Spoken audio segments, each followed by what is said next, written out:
वीर पुरुषों में अग्नि शौर्यत्व है। वह उनमें तेज और आत्म बलिदान की भावना जागृत करती है। वह शत्रु पर विजय प्राप्त करने का सर्वोपरि माध्यम है। इसी गुण द्वारा इंद्र ने वृत्रासुर पर विजय प्राप्त की और उसका वध किया। उदग्नि वृत्र हाजनि, अग्नि वृत्रों का नाशक है। वीर पुरुष वह जानिए जिस दिल भभके आग, सन्मुख शत्रु आए जब हो भस्म उसी आग। इंद्र आदि बहुवीर भय आर्य जगत में जोए, उनके शौर्य के सन्मुख ठहर सका न कोई। वृतासुर पर परास्त भया ढेर भया रन बीच, विस्तृत गाथा इंद्र की भई विश्व के बीच। जोए आग थी इंद्र में सतयुग में उस काल, त्रेता में वह राम में द्वापर कृष्ण मुरार। कलयुग में थी बुझ गई आग परास्त भय शत्रु पगलाग, गुलामों के भी भय गुलाम सेवक के दिल पीड़ा Ram. In the footnote over here, Guruji has written that from 1206 to 1290 तक भारत गुलाम वंश के अधीन रहा। इस वंश में जितने भी बादशाह हुए वे या तो स्वयं गुलाम थे या गुलाम बादशाहों की संतान थे। There is a book he has written which is called Bharat Mata ka Itihas. Okay, it's like a history of Bharat Mata. If anybody interested in it, you can always get a copy from the ashram. It's written by Guruji. Okay. Hershji, is that the same as the slave dynasty? Yes. Yes, Okay. we became slaves. Yes, I remember. That's why part of that slave mentality in us. Gotcha. Because I It's remember like that from history. Heen bhavna. Slave will always have a heen bhavna. Okay? We are not good enough. White color is better. Blue eyes are better. English language is better. Urdu is better. Sanskrit is no good. Even though it's the mother of all tongues. And it's such a beautiful language. The kids don't even know these days in India, living in India. I'm not talking about the kids in this country. Kids living in India, they cannot count up to 50 in Hindi. If you ask them, when is your birthday? They would rather say the English month. Which grade you are in English. That's a heen bhavna. So that's like a effect of the gulami, the slavery is still in today's generation. We got to get out of it. Out of it. Okay. Om bhuva swaha tat savitra varenyam bhargo devasya dhimahi dhiyo yo na prachodayat. See, that is the reason I go back to all these scriptures which were written before this time, before Gulami. How advanced these rishis were, how much they knew about everything. They are not outdated. Very advanced knowledge is in there. What is Vritasur and Vrito? Vritasur. There's a Asur ka naam hai Vritra. Okay. Okay, that was a very powerful Asur with lot of powers. Vardhan usko mile hue the. So Indra and Vritra mein युद्ध हुआ था. So that's what he's talking about, that Indra could win him over with that Ag in him. Ag means that power in him. Okay, thank you. Yeah, so Vritasur. So today we're gonna verse number 9, chapter number 17 of Astavakra Gita.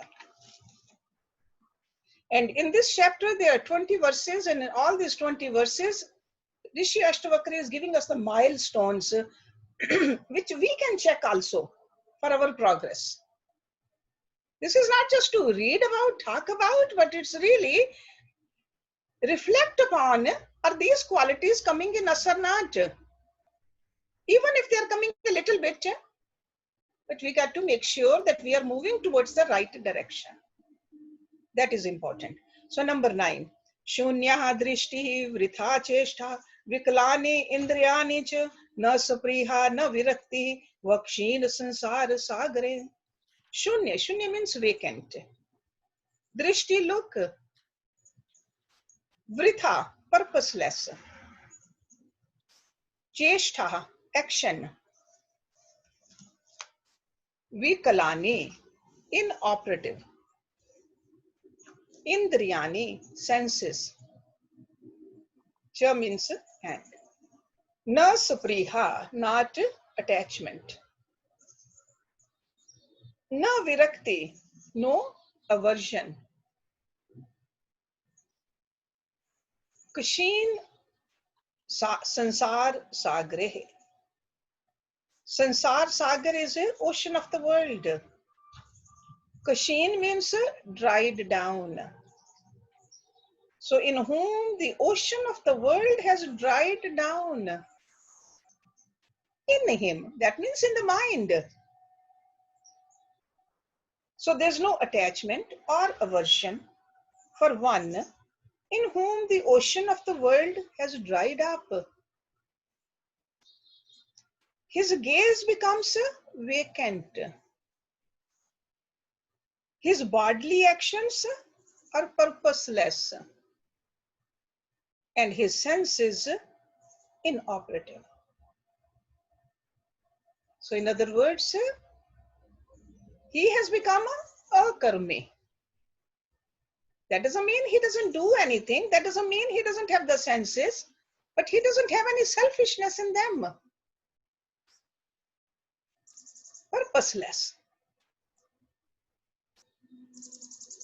So this is the kind of a person who is called Jivan Mukta, liberated while living. He lives in an unbroken samadhi, even while he is living and acting as a member of the community. That's what it means, Shunya Drishti. See, whenever we look at something, we look at it with a full absorption, or sometimes with a judgment. He just only looks at it, that's it. No reflection inside the mind. No caring of any impressions. Shunya Drishti. Vritha Cheshta. So actions he is doing, but not because of what I'll get out of it. He's just doing it because he lives in this world. Vikalani Indriyani, our senses, what do our senses do? Constantly they are grabbing or they are doing inoperative. Okay, no attachment, no aversion. So the gaze is vacant, he is looking at the worldly object, he is seeing nothing but the continuous play of this God's Leela. His actions are not bringing any definite motive or profit. He doesn't have any purpose to fulfill. No goal. And actions are done spontaneously for this kind of a person. Because it's not a reaction of the vasanas. We do the actions because of the reaction of the vasanas. And senses, when he talks about senses, ordinary person, we just live with the uncontrolled senses. They are like horses, they are every which way. That's what I was talking about earlier, the scattered mind. When the senses are not in control, mind will be scattered. Okay, as yoga students, we got to make sure that our mind is not scattered. Should be in our control. Okay, so there's no storms in the mind, no agitations in the mind. because his mind is constantly merged in the universal, infinite, godly power. That's what it means. In him, the ocean of the world has dried up. Ocean of the world is what? All these changes, good, bad, happiness, sorrow, praise, and rebuke, all dried up for him. Okay? He is standing at the bottom of the ocean. Because bottom of the ocean, you don't see any, you're not being affected by the waves up there. He is at the bottom of the ocean. To such a person who's so firmly established in this substratum, how can there be any attachment or aversion towards the outer world of objects, beings, and happenings? It's not just the objects alone. Beings and the happenings also. Whatever is happening, again, so what? Perfect calmness. Na jagrati, na nidrati, na unmiliti, na milati. Aho pardasha kva api vartate mukta chetasaha. Na jagrati. Jagrati is keeping awake. Nidrati, sleep. And before these terms, there's a na. Na means not. Unmilati, opens his eyes. Milati, closes his eyes. Aho means oh. Pardasha, the supreme state of consciousness. Kva api, anywhere. Vartate is mukta chetasa, the liberated person. The man of wisdom neither keeps awake nor sleeps. He neither opens nor closes his eyes. Oh, the liberated soul anywhere enjoys the supreme state of consciousness. So this is an inner state of a man of perfection, reveling in his enlightenment. It's definitely very difficult to comprehend for people like us because we haven't reached there. So that's why it looks very contradictory. But in Bhagavad Gita also we studied something like that. If you remember chapter 2, verse number 69, Lord Krishna said, Ya nisha sarva bhuta nam tasyam jagrati sanyami. Yasyam jagrati bhutani sa nisha pashyato mune. That which is night to all beings, in that self-controlled person wakes. Where all beings awake, that is the night for the sage who sees. That's what night or the sleeping and the wakefulness is. What are we awakeful to? We are awakeful to the sensuous pleasures. He is sleeping towards it. He has no interest in it. And what are we sleeping towards? He is awake. We are sleeping towards the ultimate goal of our life. Knowing ourselves, he is fully awake for that. So what ordinary people are sleeping towards, he is awake. And what ordinary people are awake, he doesn't have any interest in it. That's what this verse means. That which is night to all beings, in that self-controlled person, wakes, is fully wakeful. And where all beings awake, that is the night for the sage. Who sees? Pashyati means who really sees. That means who really has realized this truth. And that's exactly what Rishi Astavakra is saying.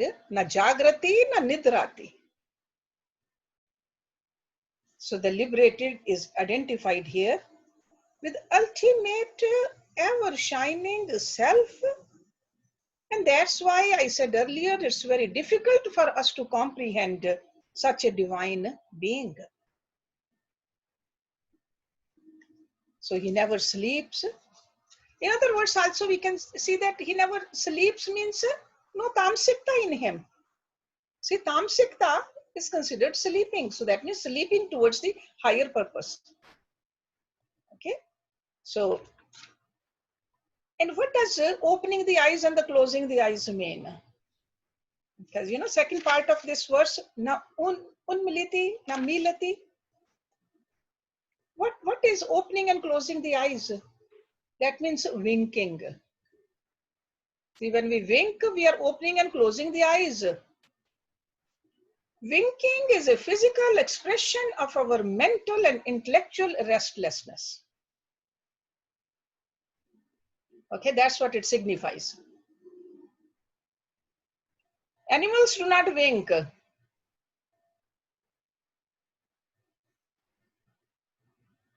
Okay, but whenever we are restless, there's a more winking. So this master is not restless. He doesn't have the mental agitation.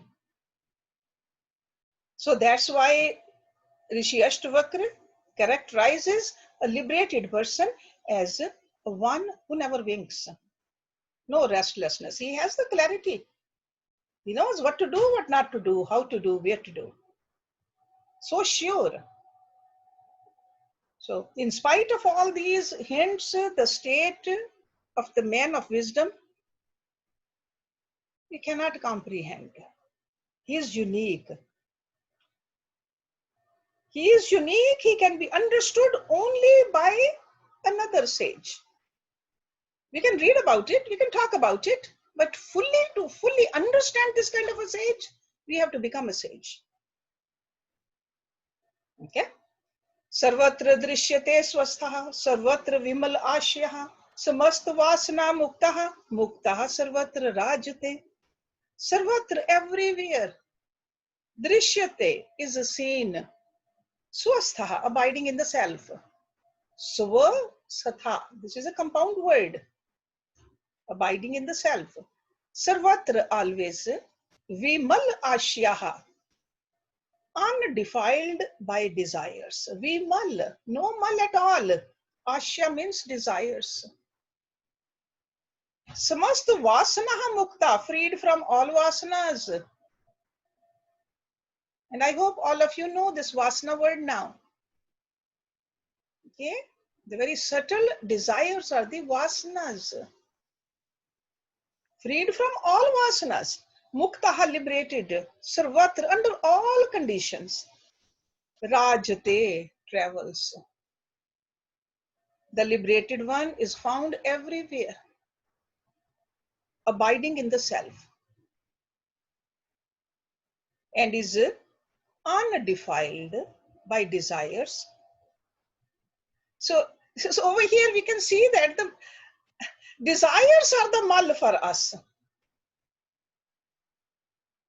Worldly desires are the mal.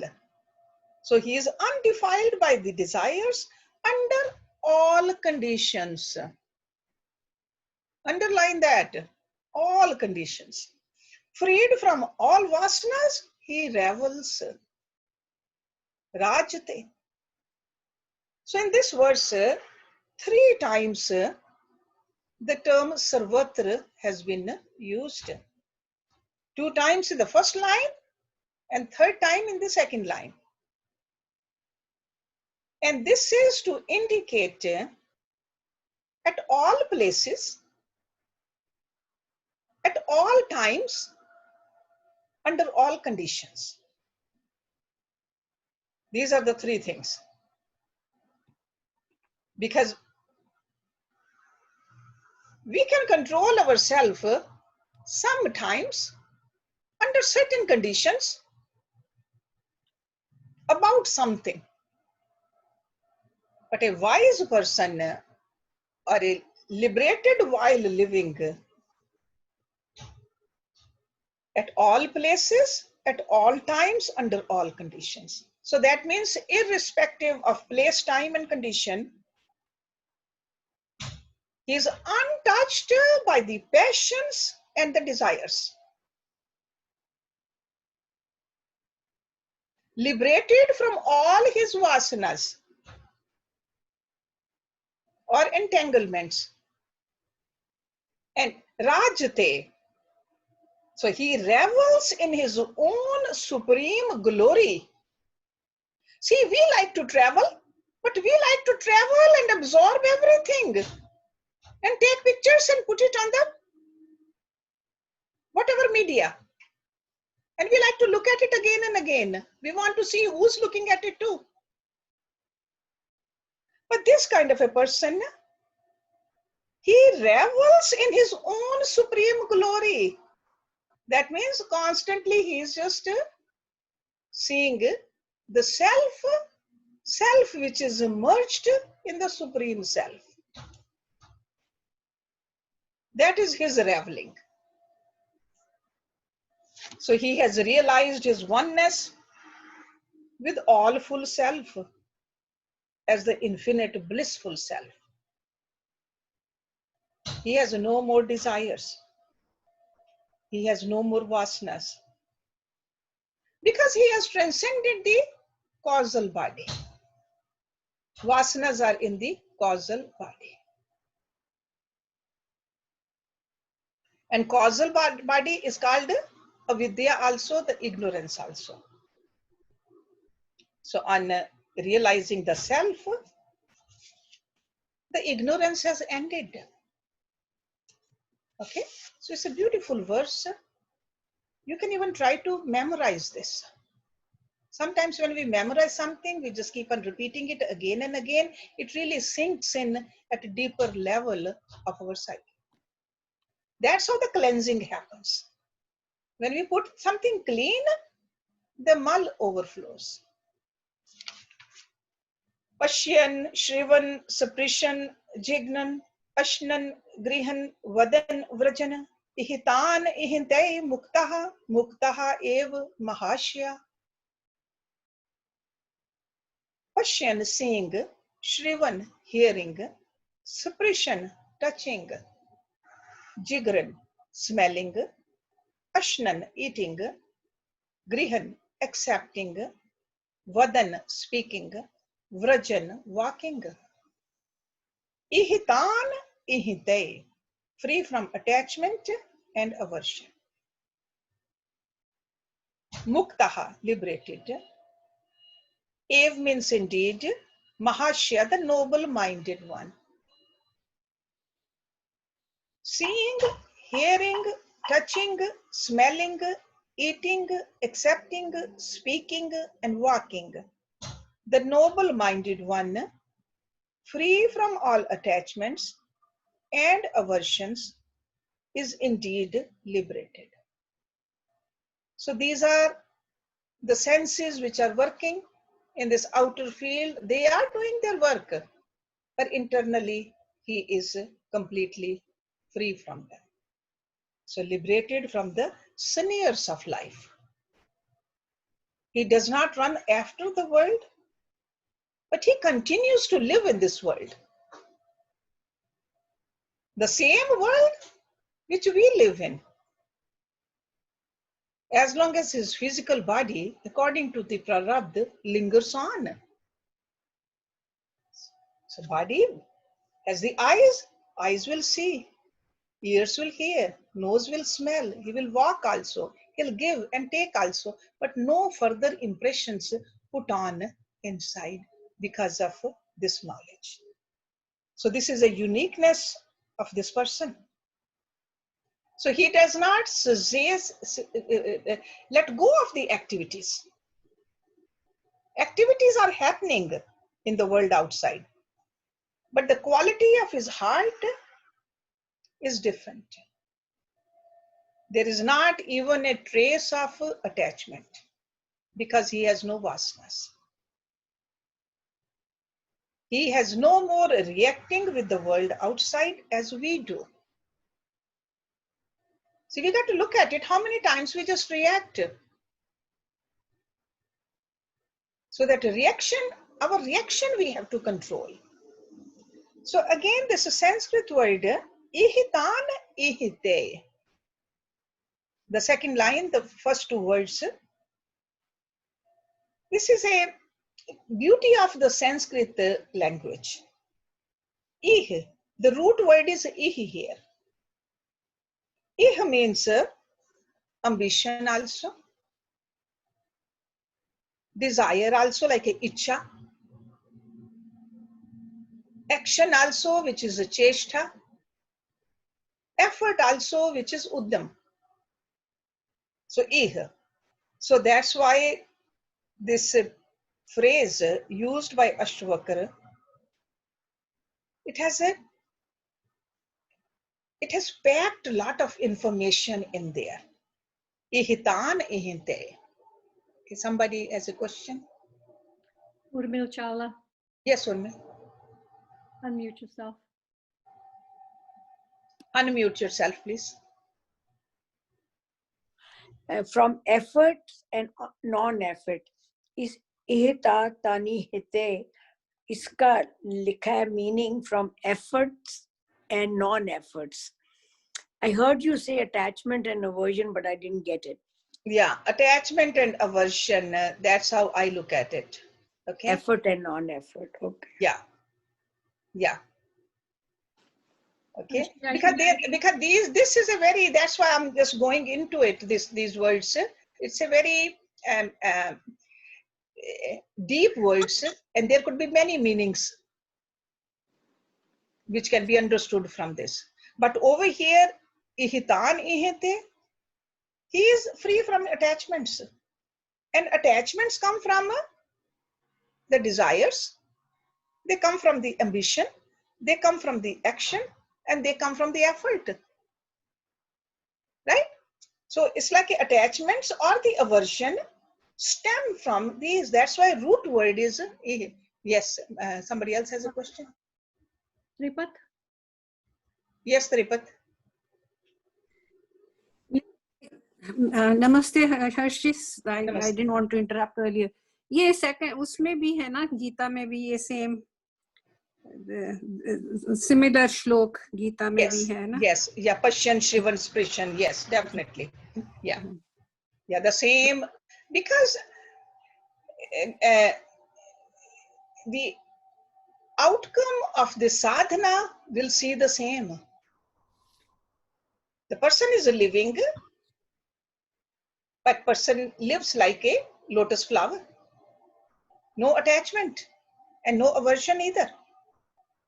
So he has neither ambitions, nor desires, nor activities, nor efforts.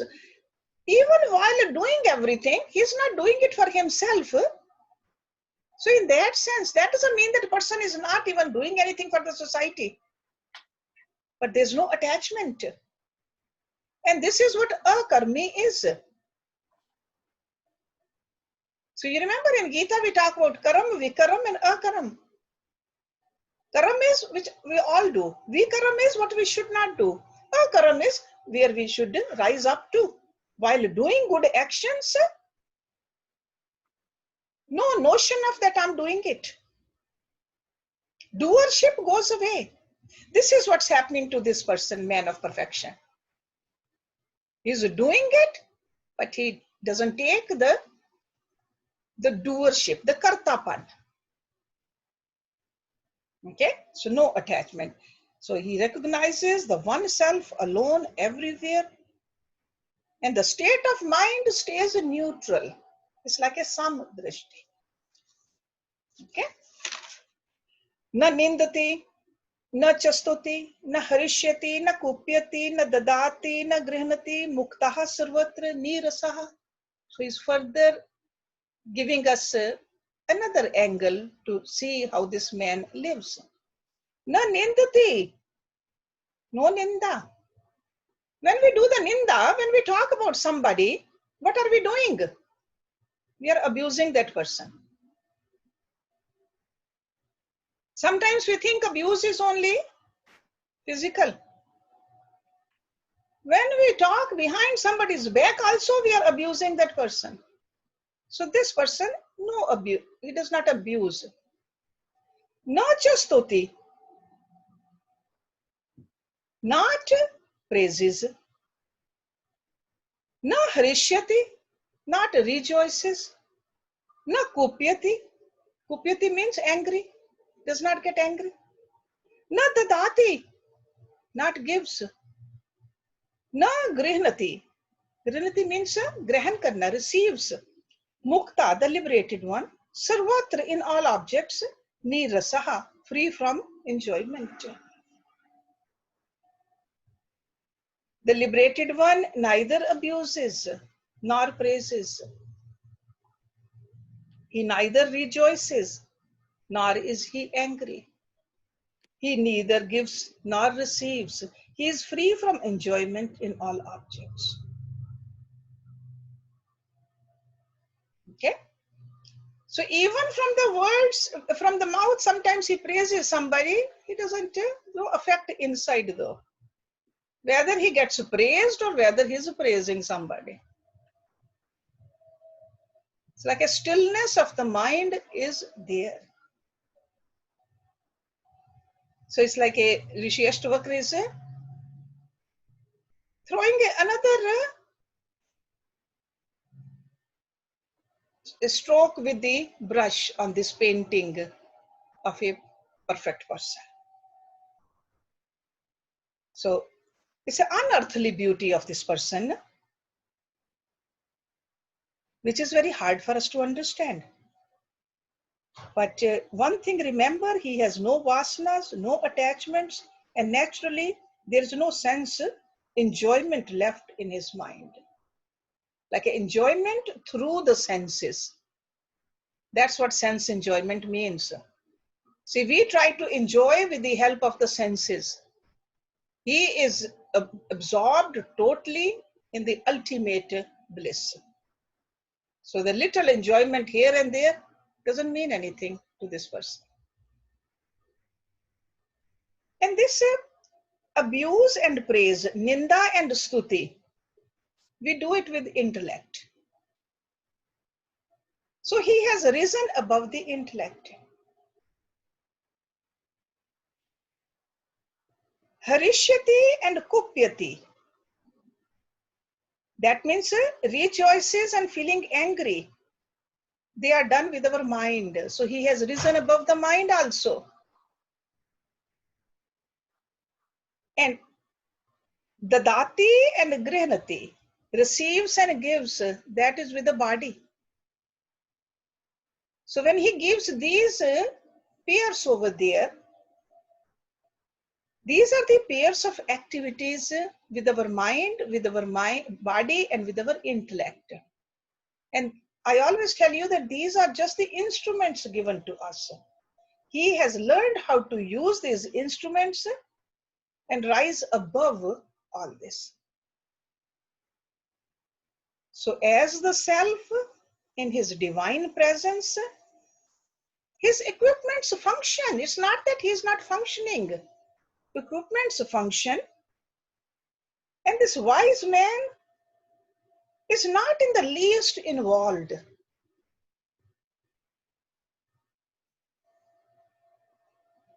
See, we get unnecessarily involved. And when we get involved into these activities, we forget who we are. So he always remembers who he is. Things are happening with the body also, with the mind also, with the intellect also. But he stays at that seer level. That's what Rishi Astavakra is trying to explain to us. Okay, so these are mere illusions for him. They don't produce any results and cause no reactions in him. Okay, let's move on. These are rather simple verses to read, but very difficult to understand the deeper implication of these. Okay. Sa anuragam istriyam drishtva mrityum va sam upasthitam avihal manaha swastha muktaha eva mahashyah. Sa anuragam, that is passionate. Sa anurag, loving, passionate, actually, very deep passion. Istriyam, the women. Drishtva, seeing. Mrityam, death. Va means or. Sam upasthitam, near at hand. Sam means near, upasthitam, close to you, near at hand. A vihal manaha, unperturbed in mind. Okay. Swastaha, self-poised. Muktaha, freed. Ev means indeed Mahashya, the noble-minded one. This term has come before also. The noble-minded one is not perturbed. See, that's why I always tell you, just watch your mind. When it gets perturbed, disturbed, restless, you are moving away from your goal. The noble-minded one is not perturbed and remains self-poised. At the sight of a woman full of passion. So over here he's talking about the physical attraction with the other people, the sexuality. Then he says as well as of approaching death. So two extreme. On one hand, passion towards this relationships. On the other hand, going towards the death. No disturbance in the mind at all. He is indeed liberated, has risen above these mental disturbances or attractions or the vasanas. This is supreme balance of mind he is talking about under all conditions outside. This is the final test to know a liberated person. So this person cannot get excited by the presence of a passionate, young, beautiful woman. That is a Istriyam word over here. And nor is he perturbed by the threatening approach of the imminent death. Okay? So I'm sure you all heard about that story about Buddha.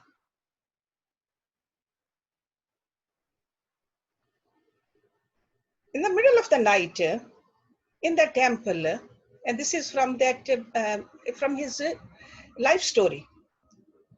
In the temple, he was resting, and there was a knock at the door, and there came a young, beautiful woman, middle of the night, fully decked up with the flowers and the jewelry and nice clothes. Buddha opened the door with his hands like this and a head bowed down. He said, "Mother, how can your son serve you?"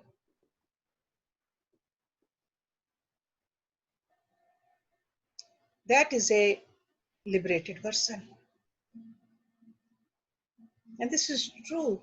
Later on, that lady became the greatest workers in his camp. Okay? So every woman is a mother. So this is an example of the serene tranquility of the mind of a liberated in life. For such a mind, death has no ferocity. Love no enchantment. Power has no satisfaction. See, we normally we want to control others, power, have our power on them. So power has no satisfaction and wealth has no charm for this kind of a person. Ordinary mind like ours, we run after the power, we'll do anything, we'll give up our own principles for the power or for the money or for our sensuality. But this is our goal. When we meditate, this is our goal. When we study, this is our goal. Only then we can become a true person of wisdom or perfection or a yogi, whatever name you want to call yourself. Raj Mittal. Yes, Raj. Hello, Hershey. Just a historical question. Was that lady Amrapali who came to him and then became his Yes. Yes. disciple? Yes, you're right. Yeah. Okay. You're right. That is the name. Yes. Thanks. Yeah. Beautiful young lady she was. But can you imagine his reaction changed the course of her life? That is the effect these yogis have on people like us. Okay. Yeah, you're right, Raj. Thank you. Anybody else? We can stop here or we can continue. It's your choice. When we are going with this kind of a passion and understanding of these verses, Kim has a sometimes it's question. hard to stop, but I know you have a lot of other things to do. Yes, Jyoti. I think Kim has a question. And Kim Vidhi. has a question. Okay, Kim. Oh no, I was just going to comment. I think I read that the Buddha said that like the lust, kind of at a beautiful woman is like the most difficult thing that that he had to conquer or something like that. I'm butchering the quote, but I remember reading that he said that was the most difficult thing like in the world. Yeah, but he conquered it. Yes. Right? With perseverance, he conquered it. So that's what we have to remember. Yes. Right? Buddha was so confident, so clear in his teachings. If somebody said that it's not in the scriptures, he said, put it in the scriptures.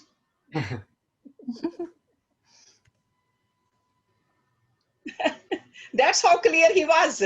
Because when you see something so clearly, how can you not be clear about it? Right? He said, put it in the scripture. And whenever there was somebody said, no, there's a contradiction in the scriptures. He said, remove the contradiction by putting this into the scripture. That is a clarity. That's a confidence. Okay? So he was where we need to be, the guide. All the yogis are like that. All the yogis. They don't give different message. According to the students, they speak and they give that message. But the message, ultimate message is the same. Okay? So I think about 10 minutes left. Any question? I would like. Otherwise- Yes, Vidhi. You spoke about Shunya Drishti. I loved it. I enjoyed it. But can you please open it up more deeply? Shunya Drishti. Shunya Drishti means not coloring it Ji, with your ji. own judgments. Whatever is. That's it. No attachment, no aversion. What it is, that's it. And not getting attached to it. That's a Shunya Drishti. So whatever you see around in the world, your It day is, to it day. is there. That's it. You don't get attached to it. Yeah, you don't absorb it. You don't color it. You don't judge it. It is. Let it be. Thank you. Okay, that's a Shunya Drishti. Hershey, what is the meaning of reaction of vasanas? Reactions means, see, we react according to our vasanas. Vasanas are our own inner desires. Okay? According to our own inner desires, deeper desires, we react.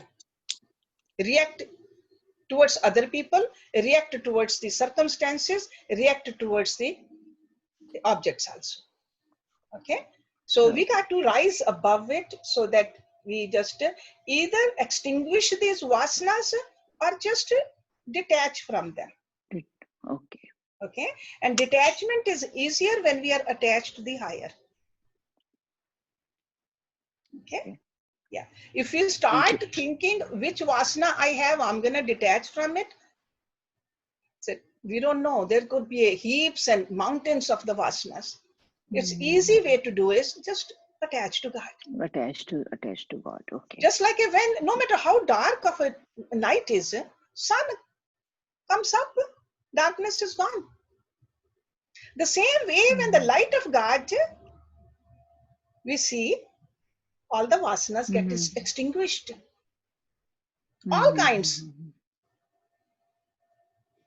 Okay. So our effort should be this. This is an easy way of doing it. Just Very easy way of doing it. The mind, as long as we have a mind, it will be attached to something. Attach it to God. attached to. Okay. Thank you. Keep thinking Thanks. about God. Okay. Yeah. Keep thinking. Increase the love for God. Causeless love. Oh, hetu ki pyar. Okay. Hetu means cause. We got to love God causelessly. Normally we love because of something. We got to love God because we are supposed to love God. See, just like we love our children,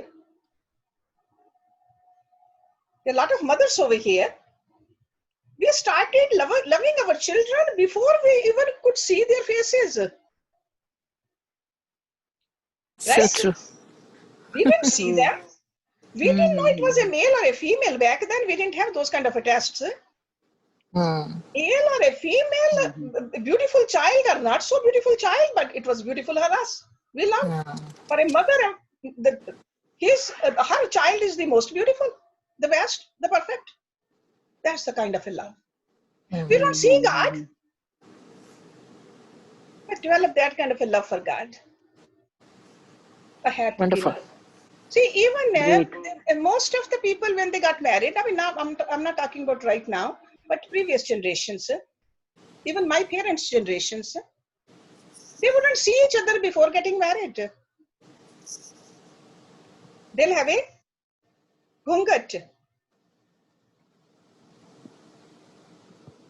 In that ghungat, without looking at the person, because my husband or my wife fell in love for the rest of their life. Causeless love. Mine. He is mine. So that's what happens. My child, for a mother, we love. So the same thing we got to expand. My God, I'm going to love because it's my God. That my word in this sense is important. My word for the worldly things, we got to cut it out. They are not ours, but God is mine. That's it. Okay, then vasanas, they disintegrate. The worldly things don't even mean anything. Again, going back to that, so what? Remember in the beginning of the class, I was saying, initially it's what? Afterwards, so what? So all the worldly things, we got to bring it to that level. Floor got damaged, so what?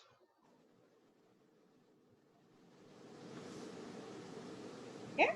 The things which we pay too much importance, in the worldly sense, they create more and more vasanas in us. We got to work on that. That is the sadhana. That is the sadhana. Okay. So almost 11:25. So let's stop the class here.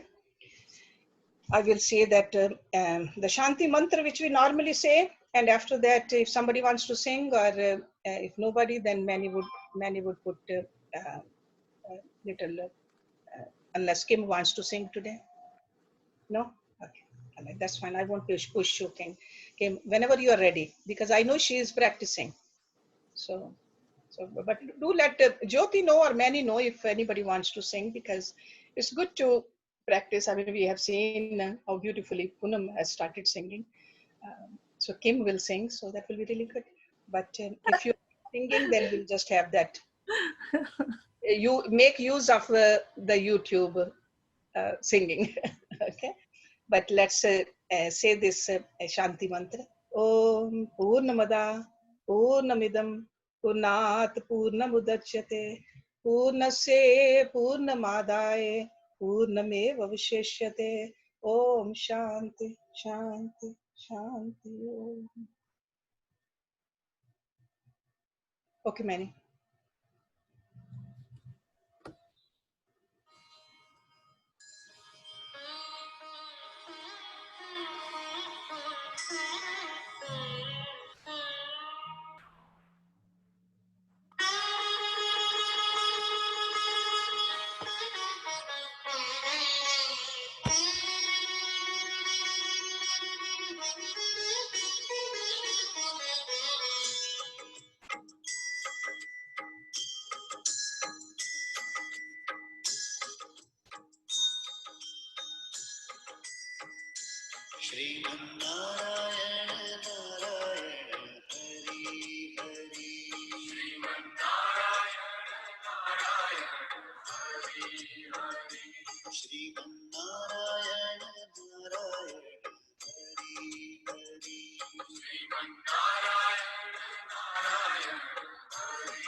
Thank you very much, ma'am.